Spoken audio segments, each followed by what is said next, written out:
Halo teman-teman, pada video ini saya akan mendemonstrasikan penerapan pemikiran Ki Hajar Dewantara.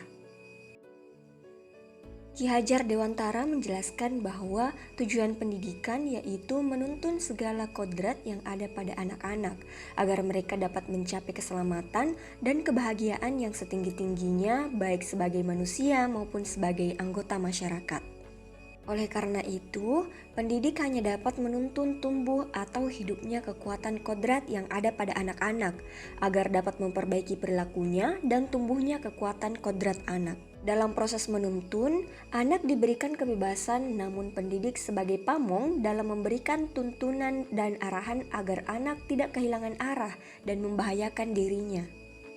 Seorang pamong dapat memberikan tuntunan agar anak dapat menemukan kemerdekaannya dalam belajar. Setelah saya mempelajari pemikiran Ki Hajar Dewantara, saya menyadari bahwa tugas seorang pendidik adalah sebagai fasilitator yang membantu dan membimbing peserta didik dalam membangun pengetahuannya, sehingga peserta didik dapat lebih aktif dan menggunakan kreativitasnya. Saya menyadari pentingnya pembelajaran yang berpusat pada peserta didik dengan memperhatikan kebutuhan, kemampuan, dan potensi yang dimiliki oleh peserta didik, sehingga proses pembelajaran dapat menjadi pembelajaran yang menyenangkan serta bermakna bagi peserta didik.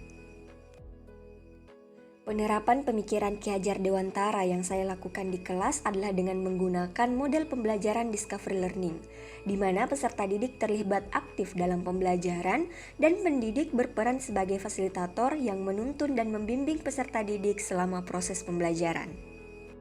Selain itu, dengan mengikuti perkembangan zaman sesuai dengan pemikiran Ki Hajar Dewantara, saya menerapkan pembelajaran menggunakan teknologi sehingga tercipta pembelajaran yang menyenangkan dan memberikan pengalaman belajar kepada peserta didik.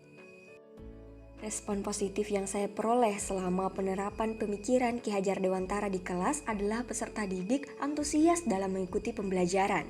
Mereka aktif mengikuti langkah-langkah pembelajaran dan aktif bertanya saat diberikan kesempatan. Dalam penerapan pemikiran Ki Hajar Dewantara, tentu saja ada tantangannya. Peran pendidik sebagai pamong dalam membimbing dan menuntun peserta didik sehingga mereka harus memberikan contoh teladan yang baik bagi peserta didiknya.